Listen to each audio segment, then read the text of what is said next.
Yon. So take 2 na tayo mga boss. Nandito naman tayo para manunula at ang title nito is wala.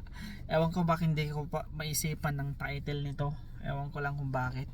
Pero gusto ko lang mag-shoutout sa mga supporters natin diyan. Pasensya na kayo kung di ako nakakapag-send ngayon ng GCash kasi ewan ko ba bakit down ang GCash sa akin. Hindi ko lang alam. So yun lang. Tsaka umpisa na natin para di tayo masyado matagalan. Pero hintayin nyo lang mga boss. Malay nyo baka maging okay rin yung GCash ko. Ito na. Sanayin mong lumunok ng problema at iwasan ang pagtataka kahit nasasamit ka na't nauubusan ng hininga. Huwag mong isipin na luging-lugi ka. Baka pag pinasubo yung biyaya, di ka makanga. Tulungan ang sarili na maabot ang pangarap. Huwag sa nagpapatulong halatang nagpapakasarap.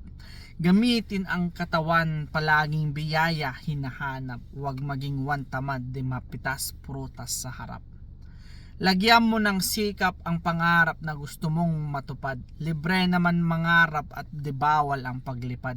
Sikapin masumpungan ang tama kahit usad ay banayad. Gasgas na ang sasakyan sa bigat ng problema kaya sa lupa sumasayad. Pero piliin pa rin na maging mabuti kahit binabato ka ng panlalait. Ipunin mo mga binabato sa iyo at balang araw yan ay magagamit. Umulam man ng suliranin, pagsuko ay di mababanggit. Bumahaman ng lungkot at ligalig, pagkalunod ay di sayo sasapit. Magpakababa at magpakababaw para madali kang abutin. Huwag kang maging mapagmataas baka di kayang sungkitin. Isang tabi mo puot at sa kabutihan maging magiting. Madami ang dadamay sa'yo katulad ng walis tingting. Pagsambulat ng problema ay namulat sa pagiging malikhain. Nililikha, abilidad at sinasanay, huwag mong hintayin na dumating. Kakahintay mo yan sa yung kinauupuan kaya nandyan ka pa rin. Sa paghasa sa abilidad ay dyan ka mahasa at magningning. Time! So maraming salamat sa lahat ng mga sumusuporta pa rin sa Alpox Vlog kahit medyo busy na naman tayo kasi yung rental grabe.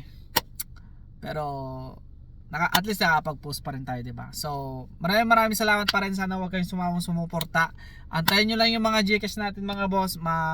Matatapos din yung problema sa GCash. Ayun, peace.